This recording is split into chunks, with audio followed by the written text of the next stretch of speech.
Get ready to hear the truth, the whole truth, and nothing but the truth about the United States healthcare system.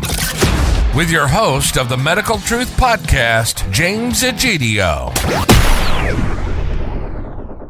Hi, I'm James Egidio, your host of the Medical Truth Podcast, the podcast that tells the truth, the whole truth, and nothing but the truth about the American healthcare system. In 1996, the U.S. government passed the HIPAA laws, which stands for Health Insurance Portability and Accountability Act. These laws intended to serve three purposes. However, its main purpose was to protect sensitive health information from being disclosed without the patient's consent or knowledge. Today, in this brave new world, you cannot get into your vehicle, go to a hospital or doctor's office without having your private health information collected and exchanged for all to see, especially 2.5 years later in a post-pandemic world. My guest is in the business of protecting the public's personal health information and privacy from being breached and exchanged for commercial purposes with his company, Privacy.coop. It's an honor and pleasure to have as a guest on the Medical Truth Podcast, Mr. Jay Glasgow. Thank you very much. It's a pleasure being here. Thanks. So, Jay, just tell the listeners and viewers of the Medical Truth Podcast a little bit about your company and what are some of the ways, medically speaking, general public's medical information is being breached or even shared for commercial purposes. Well, sure. First of all, we're Privacy.coop. We're a cooperative association. We're owned by our members. Your listeners can become members. We have a one-time fee that's $25, and that's a lifetime membership. So what they're actually doing is buying a share in a co-op. Your listeners and viewers may be very familiar with co-ops. There are farmers co-ops and electrical co-ops, and maybe even they're members of such. We're the first authorized agency that is a co-op. So we're owned by our members, and our strength is in a couple of pieces of paper.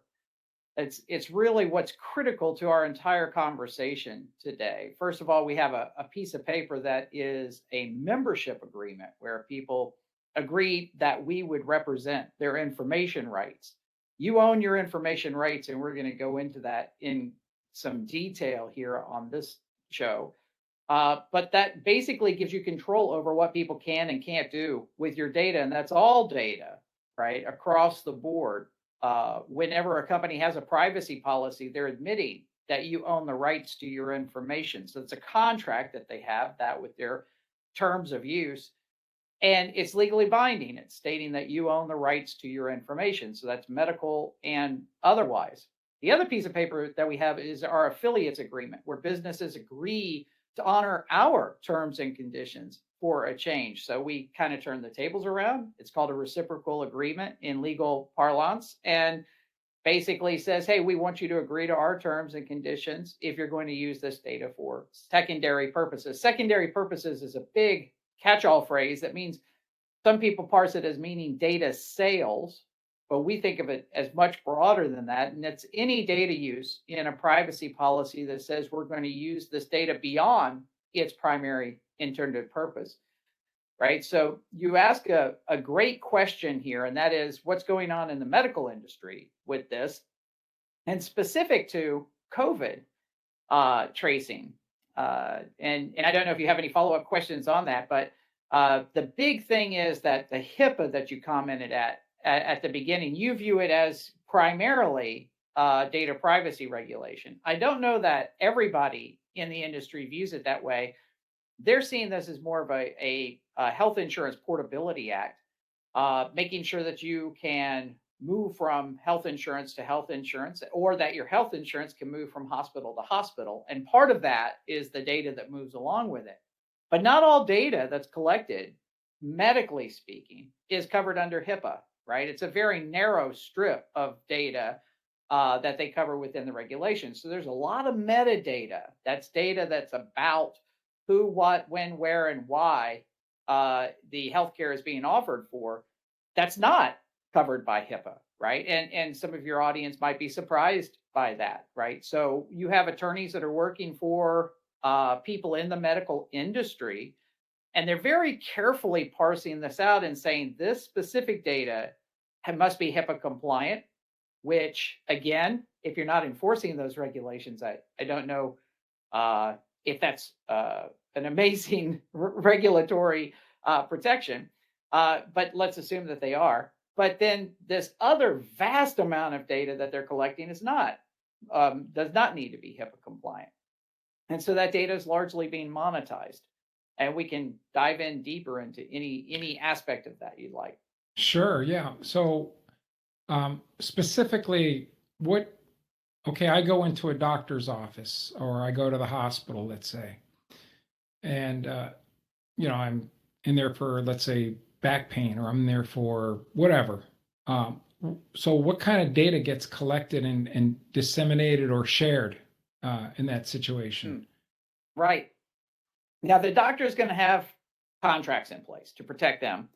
Insurance is going to require that. Anybody that they deal with, medically speaking, with data, they're going to have contracts in place.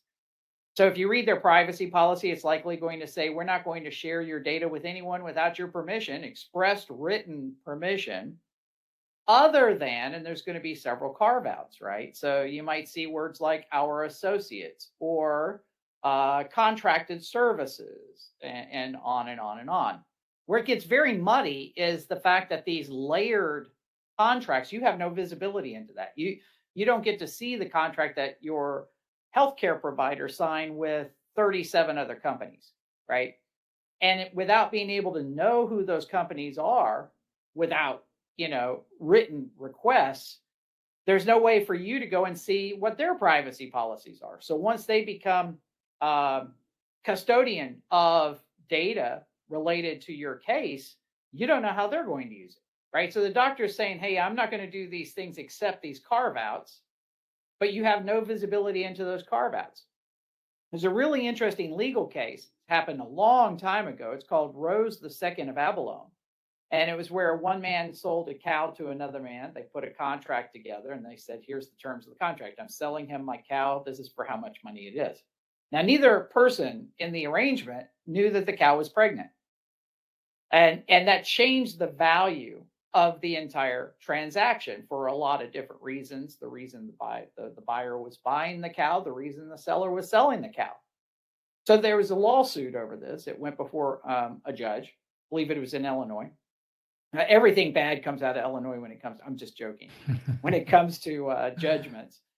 No, I'm just joking about that. So Rose II of Avalon, basically the judge said the terms of this contract was unconscionable. That's the word that's used, because both parties could absolutely not understand the ramifications of the agreement. So he judged this contract to be void ab initio, which means void from the very start, and threw it out of court. So there was no contract, right? So what medical providers are facing today is a really difficult task if they're trying to do the right thing. They're told by their lawyers, you have to have a privacy policy. They craft it in a way to protect themselves. They're likely not interested in protecting you all that much. And so they're trying to push off risk and liability onto these other healthcare data collectors. And they're saying, hey, other than our partners, we're not going to share this data with anybody else. And you have no visibility into that. So it's a bit like the pregnant cow that nobody knows is pregnant. You actually don't have any clue how that data is going to be used. And neither does your healthcare provider, right? Because their contracts that they're signing have other subcontracts.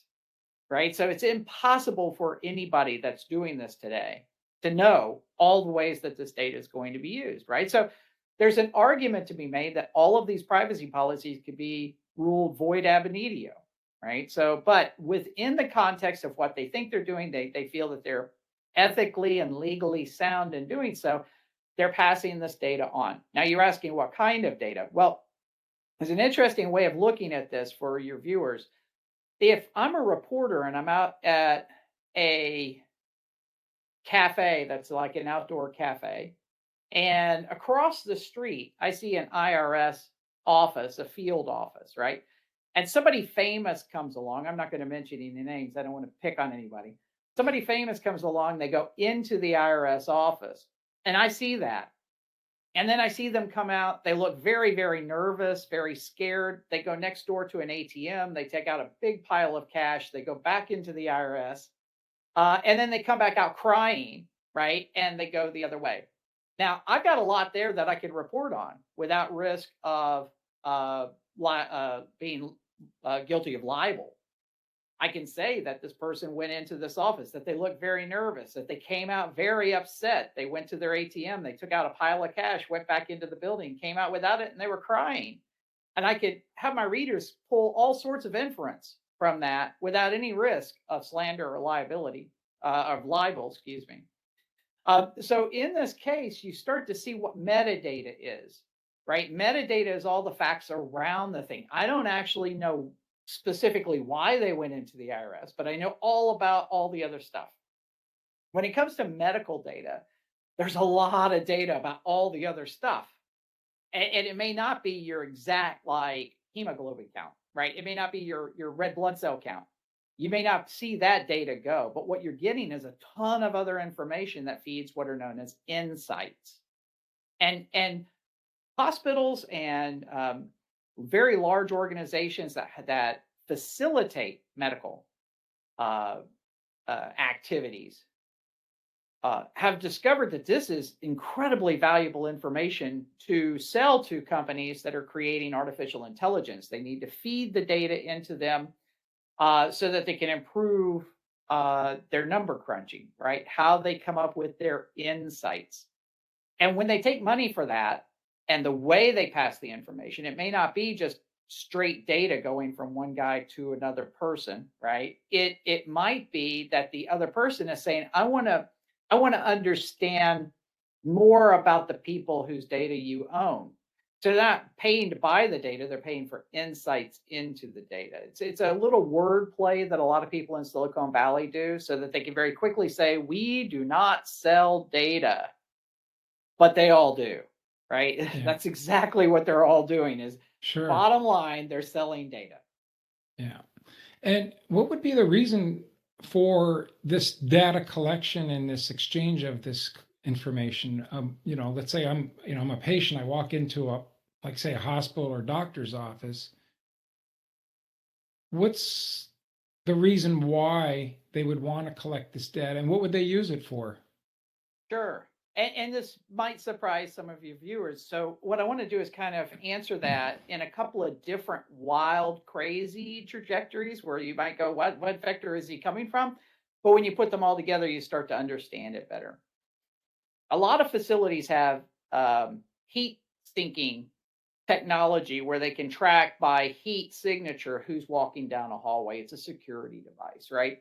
And they can tell individuals, they don't know who you are by your heat pattern, but they can tell who this person is as they move through a building, right? Mm-hmm. So as you're moving through a department store, as you're moving through a hospital, as you're moving through a stadium, they can track individuals. They don't know who that person is, but they can say the same person is the same person that's just over here. They've moved over here.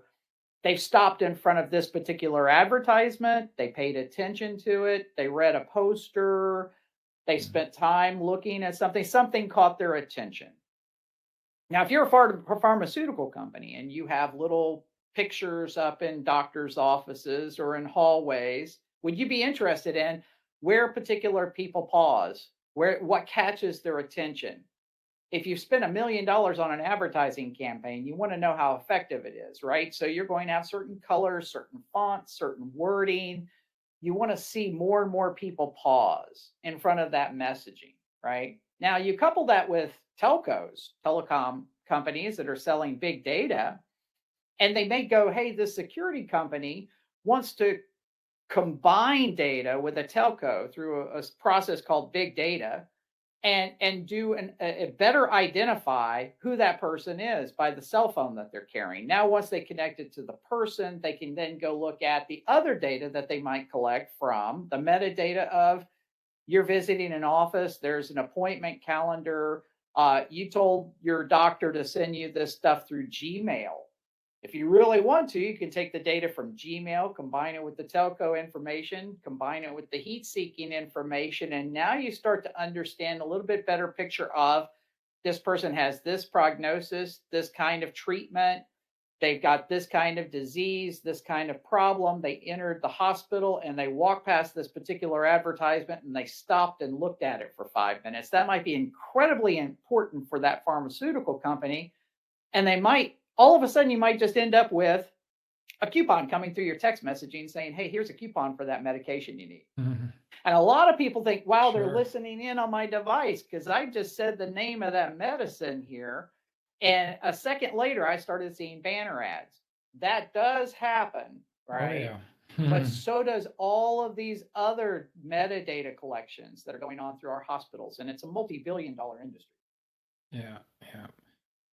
You mentioned, we had a conversation a while back, and you mentioned about the exchange of information where when you simply get into your vehicle and that data gets collected. I'm sure a lot of people out there that are listening and watching don't know anything about that at all. But explain a little bit about that as well, because that is semi-related to medical data that's being collected, which is like you had mentioned, body weight. But go ahead, I'll let you. No, sure. I was. It's an interesting story because I was actually at a convention. There was pharmaceuticals were represented, and we were doing our typical privacy co-op thing. So I was talking to people that were passing by, saying, "Hey, you need to pay attention to how your data is being used." And this guy stopped and he started talking to me. He said, like what? How's my data being used? And I said, what kind of car do you drive? And he said, a Toyota. And I said, well, that's interesting because Toyota collects your GPS information, your, where you drive and how fast you drive and all that kind of jazz. And they sell it. And he said, well, Jay, I'm an architect for Toyota. And I actually designed the dashboard computer system. And I'll tell you right now, we're doing a lot more with the data than just your GPS data. And I said, oh, really? What are you doing? And he said, well, every time you get in your car, you have to be weighed to determine whether or not to activate the airbags, right? And I nodded and he goes, yeah, so we're selling that data. And I said, well, to whom? And he goes, well, your employer pays your health insurance, right? And I said, that's right. And he goes, well, we sell your weight trend analysis to your healthcare insurance company. And they collect that across all the employees. And this is something that Toyota started doing years and years ago. All the other automobile manufacturers figured out that there's a lot of money to be made in it. And they went, holy cow, this, and last year, or 2 years ago, rather, made $16.8 billion in selling that trend analysis to buyers, right? Like healthcare insurance providers. So your insurance for your team at work might be going up and up and up if everybody's gaining weight, right? But the health insurance company doesn't explain that to your employer. They just say, hey, your rates are going up. Your rates are going up. And you have no idea why. But that's why. And if you go and try to get a competitive rate, it's not really competitive because all these insurance companies are buying the same data, right? So you just go, well, I guess that is the rate, right? Meanwhile, there's a business right next door who might have a better weight trend analysis of the employees, and they're getting a better deal than you are for the same amount of coverage and for the same amount of people, right? So this is a way where your viewers are getting screwed, right? But the manufacturer of the car that they are driving is making money in the process. Now your viewers aren't at a loss. There's something they can do, right? The car company tells you in their privacy policy, we're going to sell the data that we collect about you, and unless you tell us not to. That's where you go to an authorized agent like the Privacy Co-op. There are many others out there. It's a new industry that's starting to grow. Most of us are nonprofits. And the idea is that our lawyers are just going to send Toyota or whoever your car company is a nice letter and say, hey, stop selling their data, right? Until you agree to our terms and conditions. Right. So this is a win-win for the people to understand this. But James, there's a broader kind of, foundational legal idea here at play. And we talked about it at the top of the conversation. When you go through life, you can't help but create data. You do it every second you live. Right. Some philosophers say that the entire universe is made up of ever expanding information. And depending on your religious view, that can be an intriguing perception, right? That this is just information that grows and grows and grows, has no end, massive amounts of information. Right. But pragmatically, you go through a grocery store line, you're generating data. You go through a turnstile in a football stadium, you're generating data, whether there's even a computer system hooked up or not. Most of that data is meaningless to computers and humans. But when a human being looks at this data and perceives value in it, it instantly becomes information, right? So data plus meaning equals information, legally speaking. And you can't have information without concomitantly creating information rights, what the courts call rights equivalent to ownership, right? So the way to think about rights equivalent to ownership, a good way for your viewers to kind of get their brains wrapped around this, is to make it very simple. You can't own water, but you can own the rights to water, right? If I go into a court of law with a cup of water and try to argue that I own the water in the cup, I'm going to lose that argument. But if I go to the courts and say, hey, I've got a lake house and I have the rights to 15 hectares of water past my property line, that's an argument that will stand. And it's been around for hundreds of years. Yeah. Exact same thing is true for your viewers for data rights, for information rights. You own the rights to the information contained within all the data you're creating, medical or otherwise. So what we really have to get down to is just people understanding, number one, you own your rights to all of this data. Not all of it is covered by HIPAA compliance, so stop thinking that you're safe just because it's a medical procedure. And then understand that there are businesses that are going to monetize this, and sometimes to your detriment. So it's a really good idea to start getting plugged in and understanding how these businesses are using your data. And it's not a complicated thing at all to tell businesses to stop. I just want you to stop using my data for all of these secondary purposes. Yeah. Where is most of the data being shared or intercepted in the medical industry? As far as specifically, like, where is it mostly intercepted as far as the medical industry? I wish that we had a single point of attack, right? Wouldn't it be grand if we could say, if we could just hit this data broker with a cease and desist order, we would stop it all. But as I've kind of laid out for your viewers, it's everywhere, right? Wow. So let's just kind of take this as a process for a patient that might have felt a lump in their breast, for example. Right.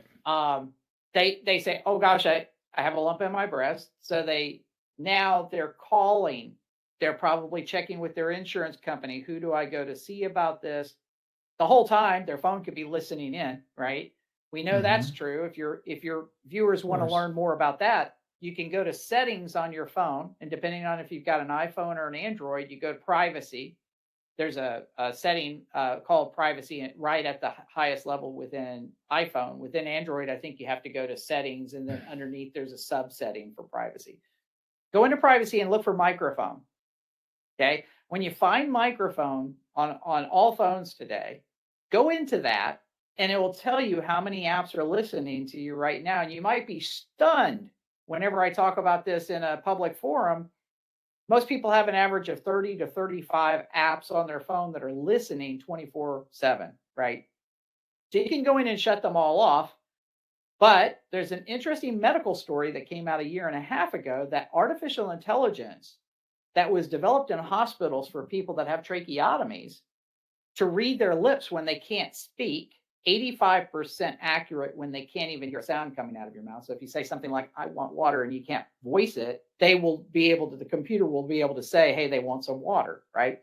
It is near 100% accurate when it comes off of one of these cameras on the back of your phone. So even if you shut off all of the microphone settings, there's still cameras in the room that are reading your lips.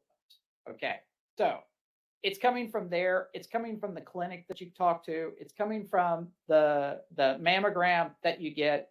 It comes from the people that are doing the lab results. It then comes from the fact that you now start looking for somebody that does sonar detection to go even further into understanding what you have going on.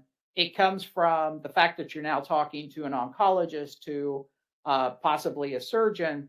It comes from the fact that you've plugged into a particular medical group. Your insurance company is facilitating this, and they're all using, I don't know, Outlook. They're using Calendly, whatever the calendar system is for all of the different players that are involved with this. And they're saying, how do we get in touch with you? And you say, use my Gmail account. Gmail is now involved, right? So you're driving back and forth in your car. By the way, your car does sell your GPS data. The number one buyers for that is automobile manufacturers that are building autonomous vehicles. They're paying for GPS data for training their artificial intelligence for driving cars, right? So you're generating data at 1,000 points a day when it comes to a medical issue, and we haven't even gotten halfway through your process yet. Right. Right. And so let's say you want to start talking to your family and friends. You go to Caring Bridge, you set up a Caring Bridge account so you can start letting them know how the chemo is going. Right. Caring Bridge has another privacy policy, and it just goes on and on and on. Jeez. It's like a multi-layered data brokers monster. It is. And the data brokers, last time we mapped it out, there's over 450 major data brokers. These data brokers are taking data from all of these different places, and they're trading it like playing cards. It's like, when you were kids and you had baseball cards, and you would start saying, got it, need it, got it, need it, got it, need it. They've built algorithms that go through all of this data for the data brokers until they basically come up with a homogeneous set. And Google is right in the middle of it all, right? So is Apple, so is Facebook. So, we like the acronym FANG for remembering the probably the companies you want to opt out first, right? Is Facebook, Apple, Amazon, Netflix, and Google. And let's throw Twitter in on the mix, right? That's right. FANG, FAANG plus a T. Right. You want to opt out of those companies because that is as close to an intersection point as you can get to frustrate this ecosystem. But some of your viewers are probably saying, who cares? I'm not doing anything wrong. Why do I worry about this? And what I tell people when they say that is simply this. That's true. Let me put this in your words. Let's say you had a second bedroom and you never used it for anything bad. Who cares if somebody sees your second bedroom, right? You have nothing to be ashamed of if somebody sees your second bedroom. But if 6 months from now, you find out that Airbnb has been renting out your second bedroom in your house without your permission, would that bother you? Of course. They've been making money and somebody's been sleeping in your second bedroom now for 6 months and you didn't know it. You didn't have anything to be ashamed of, but would that bother you in any way? That's the way we need to view this data use that's going on in the medical industry. Businesses are using it sometimes for some very good reasons, right? A lot of medical analysis and a lot of, all of that trend analysis when it comes to breast cancer has led to some amazing breakthroughs, right? So you might say, well, I want to do this, but I do have a problem with somebody sleeping in my second bedroom and not paying me, right? So there's a way to fix this. And that's just simply saying opt out of those companies that you're engaging until they start cutting you in. That's called licensing your information rights. And you can do that through authorized agents like Privacy.coop. And as I said, there are several out there. How long has this been going on? I mean, when did this really get ramped up? It's that's a really good question. There's been fear of this since before HIPAA. You cited 1996. That was the year of the Communications Decency Act, right? The Communications Decency Act that sets up a lot of things, including some of your viewers might know about Section 230, which is, all the social media websites hide behind that and say you can't sue us because we're doing this service for society and we're protected. But it goes all the way back to FERPA in 1974 when data was pieces of paper in manila folders, right? So this has always been a concern. is that people could use data from different places, even before the internet, and monetize it, right? And do it without your ability to understand and your ability to take action. So it's been around for a long time. But if you ask me when it really kicked in, I would say this. Do you remember when there was a little company called Yahoo? Of course. And everybody had a web page on Yahoo. Sure. And if you remember, it was very cluttered, right? You'd go to Yahoo and they'd have, here's your weather, here's your sports, here's some shopping ideas, here's the news headlines, here's your horoscope, here's your, it just went on and on and on. It was a jumbled, crowded mess. And what Yahoo was trying to do is they were trying to take the person that came to Netscape when the internet was brand new. 1995, it had been around for quite a few years at that point, but everybody feels that was the genesis. You went to Netscape and you just look at a little box and you didn't know what to type in. So Here comes Yahoo. They're just showing you everything and they're going, look at all this data. I don't know if you remember this, but Yahoo used to say right underneath the search box of Yahoo, it said powered by Google. Right. And everybody remember that. I wonder who that Google company is. That's a funny name. But you just typed in a search and it would magically bring up a lot of websites for you to look at. What stunned everybody was that about 5 years later, Yahoo was, one of the largest companies in the world. And this little tiny search company, Google, came out and said, hey, we're going to offer a web page and it's just a search box. There's not all this jumbled mess on the screen. We're just going to give you a clean search box. They went back to Netscape. They kind of said, you figured out the internet and that jumbled mess is bugging you. We're just going to give you a little search box. And from that day forward, Google gave you free email. They gave you a free phone number if you wanted it. Google Voice. They would give you free apps, right? And people were like, wow, all this stuff is free. This is great. I can have my own calendar. I can have my own this, that, and it's all free. It's all free. This is phenomenal. That's where it really started, right? Right. When a company like Google says we can spend billions on research and development and software apps, engineers, graphic artists, buildings around the world, and we don't have to charge you a penny. There's a phrase we like to say. If you're not paying for the product, you are the product. Wow. They did it in such a I guess you could say a sneaky way is what they did. I mean, it became, like you said, it became a big data collection center between Facebook, Google, and all the rest of them.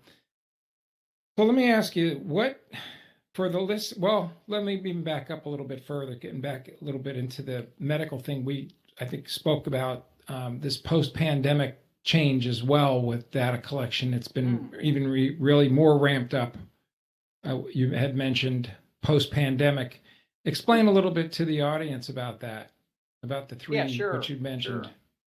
Yeah, I don't know if people, personally, I think that there's a lot of memory suppression going right now. I'm kind of a believer that, well, first of all, it's nothing to believe in. COVID was very traumatic, right, with a capital T. Right. Talk to experts in military training that talk about the amount of intense training that soldiers go through to anticipate the levels of adrenaline that get shocked into their system during warfare. We weren't prepared.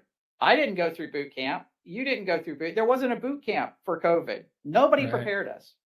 If anything, we've been preparing our children that disaster is going to happen any day now. And they've been hearing that since they were in kindergarten, right? For one reason or another, there's a lot of doom and the future looks bleak.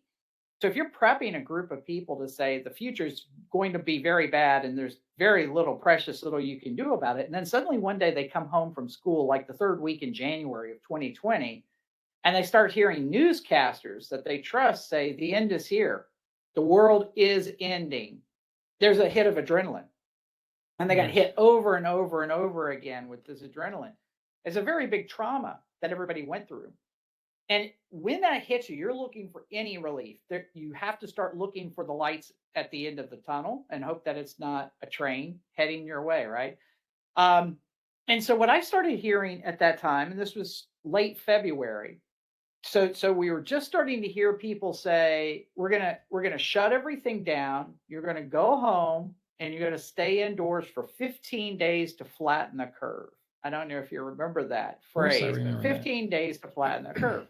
Well, we came through the 15 days and it turned into 21 days and then, kept going. Because I think here in Texas, the total time of complete government mandated shutdown was 9 full weeks. It was very short. We're one of the shortest in the country, right? So you had people that were 9 months or longer, right? But for Texas, we were 9 weeks. Okay, if you go into this thinking 15 days and all of a sudden it's 9 weeks, right? You start getting really worried. The adrenaline's really hitting, and you're paying a lot of attention, and you're calling up your Congress people. I don't know if your viewers remember doing that, but I do, sure. And saying, what's going on?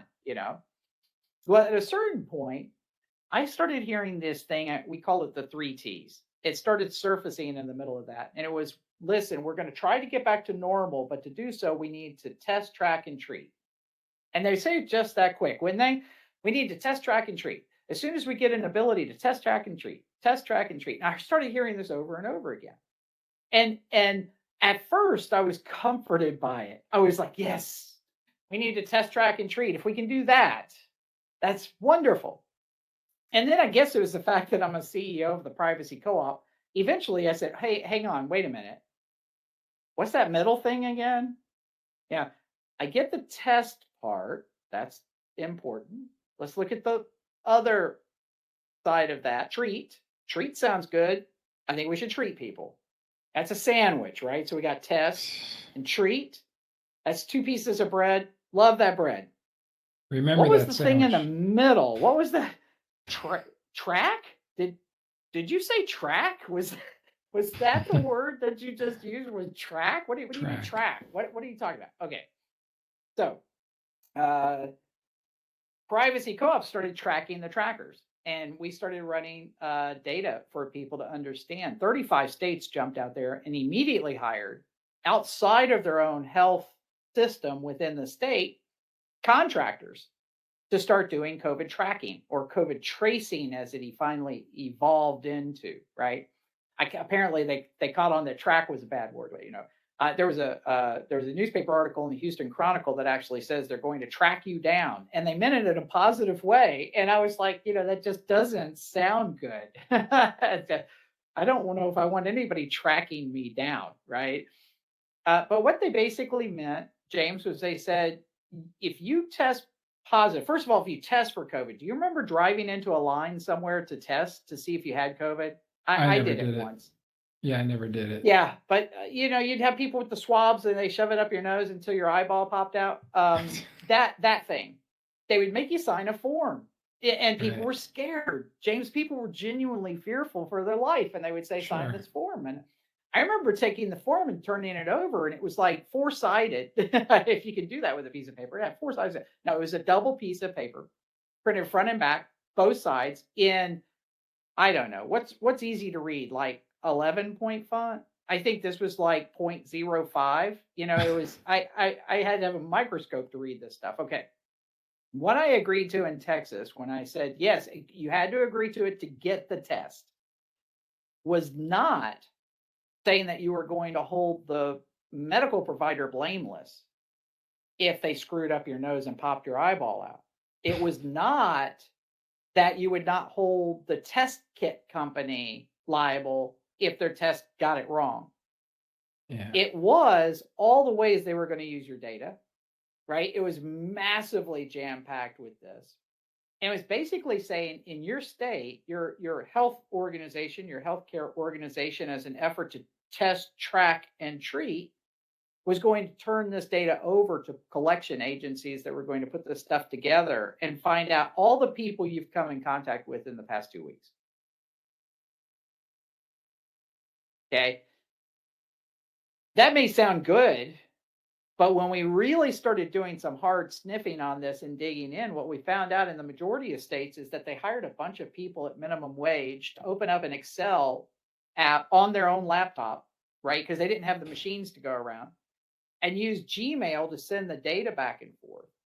and they would get your name and your phone number. And some of us got these calls that would say, "Hey, I'm with the Texas, test track and treat group or whatever they called themselves. Can you remember who you've come in contact with in the last 2 weeks? Because you just tested positive for COVID." And people were answering. I went to the PTA meeting last week. I talked to a Sally somebody. You want to talk about garbage data? This data is garbage, right? But and if everybody's collecting this, if it's a bunch of people being paid minimum wage and they're doing it in different ways, they're just writing Sally, they went to PTA, they're putting it in a spreadsheet, they send it through email. Sure. There was a lot of stuff, a lot of good words that sounded good, a lot of crap data work. One of my friends calls it data janitor work, where you have to hire a data janitor to come and try to figure out how to parse all of this stuff. But the real thing that's going on here is that you were giving permission for your medical records to be shared with whoever this organization was, right? And they sell your data for profit. Yeah. So all of the spreadsheet stuff, I mean, you talk about data leakage all over the place. It's frightful, but and it was terrible and it wasn't well run. And all of the statistics we saw where states outsource this to other companies, their numbers went up higher than the states that tried to keep it within their own organization. Alabama had maybe one of the best approaches. They relied on their own healthcare system, and when they needed more bodies, they went to UAB, University of Alabama in Birmingham, which is a medical university, and they hired people that were like doctors in training, medical students and the like, that understood how to take care of data and the science of it all. So Alabama had a really good go of this. Texas, oh my gosh, they signed a contract for $300 million with an outfit called MTX Group, who largely exists to sell data. And I don't know why they won over, competitive bids from companies like Cisco and AT&T. But there was a lot of hullabaloo made over it, a lot of stir. But I think at the end of the story, we're not at the end of the story yet. I think the 3-year contract is still going, but my understanding is that they mitigated this, James. They said they came out with a puff piece about 8 months ago, where the CEO of MTX Group says, we didn't get near 300 million. We only made 65 million so far. And I was like, only 65 million to take our data off our hands. And then sell it, right? I mean, it's interesting. It's just remarkable. It is, because I hear all this stuff about a lot of nefarious motives for using this information. Like, you hear a lot of the sentiment about coming out of China, for instance, and they're using this data and they're collecting it through, let's say, TikTok, and they're collecting it through the phones. I can't remember the name, Dawei or whatever. And even off TikTok, like I said, and now you're getting into what they call social credit scores. They're using it for, and they're using it for tracing, like you said, with COVID and tracking. And, if you're not compliant with getting, let's say, the vaccines, that, it's going to be counted against you. So, I mean, in your professional opinion, where do you think this is all going to lead to in the end? There's got to be like an end point for all this. There's got to be some kind of okay, what's the real end game of this? It's not just collecting data, I'm sure, right? Yeah, I at the risk of being called a nut, which, by the way, it'll be the first time I'm called a nut. We're already there, right? I just want to be very clear. What FANG has called 360 profiles have been in place, and I did a TED talk on this 5 years ago, right? So this and there's been a number of documentaries. There's a famous one on Netflix that you can go out, your viewers can go out and view. And that came out 3 or 4 years ago. So the notion that this is coming is no, it's already here. Let's be very clear. Right. They already have a 360 profile on you, maybe multiple views into that profile. So with predictive analytics, they can come down fairly closely to know whether or not you're going to turn left or right at the next intersection you're driving through. Sure. Right. So they have a pretty good idea who you are, what ailments you have, what motivates you, and what decisions you're going to make. I'm a pretty boring guy, so they're they're going to turn around and say, you know what, this guy's too boring for me because I'm not much of a consumer. There's a lot of money in boring, James. There's a lot. See, this is what's remarkable. There was a great book that came out several years ago called Streaming, Stealing, and Sharing. I recommend it to anybody that wants to read. And even now it's outdated. But it told the story of Netflix when they first decided to develop the TV show called House of Cards. And it's a fascinating chapter to read in that book, that you had a producer who was an award-winning producer with an award-winning writer, and Kevin Spacey, award-winning actor. That's three that had come together and said, yes, I will do this project. They take it to network by network. Typically what a network does is they bid on a pilot and give so much of a contingency. So if the pilot does well, we'll fund you for $10 million or whatever the amount it is to do the TV show, right?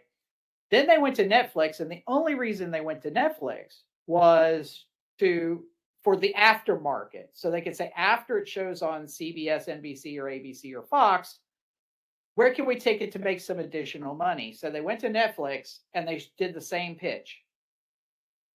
What was really interesting was at Netflix, instead of being a room full of executives that would sit there and go, that sounds like a good show to me, it was one person, the CEO of Netflix, and the head CTO of their big data organization within Netflix. That was the only people that were in the room. Wow.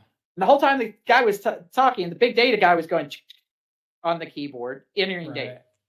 He came back and he said, yeah, we'll fund it. We'll do it for, it was like 200% higher than any network was offering to take the show. And they were blown away. They were like, what are you doing? And he said, well, it's because it's in the data. We know our viewers. And if you and the producer, the writer of the show in this book actually says he called Netflix back and said, we had an idea where we want the main character to kill a dog in the first 10 seconds of the show. And they were expecting Netflix to go, yeah, you can't do that, right? Netflix goes, go for it. And he goes, really? And he goes, yeah, kill the dog. Really? He goes, yeah. He said, aren't you afraid people will turn it off? And he said, we will learn more from the people that turn it off than we do from the people that continue watching it. Wow. Wow. There's money in boring. There's money in boring. I guess James. There is. Well, all right. Have at it. but I think this, to kind of bring this back to your viewers, now what? Right? So now what? You already have this avatar in place, and businesses are monetizing it. What can I do? Right. Let me put it to you this way. Everybody watching this is an actor that's engaging systems. And because you're the actor engaging systems, you're the one generating the data. And that goes back decades. And all of that data, some of it is information, and there's information rights that were born concomitantly, and you own those rights. Still do. Yeah. This is like being a singer-songwriter going into a studio 2 or 3 years ago, cutting a song, and then finding out that the studio is bootlegging and is selling it, and they're making the money. You come to an organization like ours, we're authorized agency, right? Our attorneys send a cease and desist notice, just like BMI or ASCAP would do for a musician, right? We're basically saying, stop playing that tune until you start paying licensing fees to use that data. This is so critical because you said, what's next, Jay? What do you see? Where do you see this going? Yeah. I see this going to a world where cryptocurrency is either going to be based upon proof ofs, and if your viewers know proof of stake, proof of value, proof of, all the proof ofs, they're basically saying that the value is derived from machine time. But if all of us stand up and start opting out of our data being used for secondary purposes, we can start saying that a cryptocurrency, even cryptocurrency, is based upon agreements between two people. Because before that Bitcoin was purchased or even minted, two people agreed on it being minted, right? That's human rights. That's human rights. So if we start even making our cryptocurrency based upon human rights rather than proof ofs, right? Instead of machine rights, we want it based upon human rights. Right. If we don't exercise our human rights, we're ceding them. And the cryptocurrency will continue to be based on machine rights or machine time, right? Processor time, hard drive space, energy utilization, right. all the things that go into how blockchain works. That's what the perceived value is. But without changing any of the technology, if we all start opting out of our data being used for secondary purposes, we send a shockwave across. We say, no. Even cryptocurrency is based upon our rights, our information rights, right? It's a fundamental shift in the way people think, but will bring about stability in those markets, and they're hungry for that, right? Yeah. So the crypto markets will embrace this, and that's a good thing for all of your viewers. And that's where we're going with this. We're basically going to a world where you will have an avatar. It's 360, meaning you will have a profile in cyberspace that can predict how you're going to behave and where you're going to behave, what you're going to do next. And that can be a terrible thing or a good thing, but it's a terrible thing if you're not exercising your rights. Right. But if you do, now even the cryptocurrency that's tied to that and all the business deals that go on and all the medical research and all the data and everything we've talked about today will start to be under your own control and autonomy, right? It's an extension of what people call self-sovereign identity in the industry. And that's where we need to get to. It is the idea that you are exercising your rights and you have a say in these things. Yeah, I know, because we see so much complacency with people, and they're so caught up in their day-to-day activity with their heads down into their phones, and they're not paying attention. And this collective complacency is creating a lot of companies and governments to take advantage of people in the end, is what it's absolutely doing. Control. And it starts. It's all about control. No, you're absolutely right, and it starts in the schools. The best illustration I can give your listeners and viewers right now is this: you go to work every day, you check into a cubicle, whether you realize it or not, and you are creating product all day long that's making money for somebody else. They're not paying you a salary. They're not paying you any benefits. They're not paying your insurance, right? At the end of the day, you clock out of your cyber cube and you go home, but guess what? You're still working for them. And when you get home, you're still working for them. In fact, when you're asleep, you're working for them. You're still generating that data. So sure, you get some freebies out of it, but is that really worth the amount of effort that you're putting in and how much money they're making off of you, right? This is starting in schools now. They're collecting student data and they're selling it. That's happening actively right now. And it's to the detriment of our kids. Yeah. So the best way for us to get in there and start exercising our rights is to opt out, to start looking for ways you can say, no, I want to keep using your product. I want to keep buying from you. I still want to use Facebook or whatever, but I don't want them using my data for secondary purposes. And we'll help you do that at Privacy Co-op. Yeah, it's a proactive approach for sure. My guest, Mr. Jay Glasgow. Thank you so much, Jay, for coming onto the show, onto the Medical Truth podcast. And you can find Jay's company at Privacy.coop. That's Privacy.coop. Thank you so much again, sir. Appreciate it. Thank you. All right. Thanks. Appreciate it. Thanks for listening to the Medical Truth Podcast.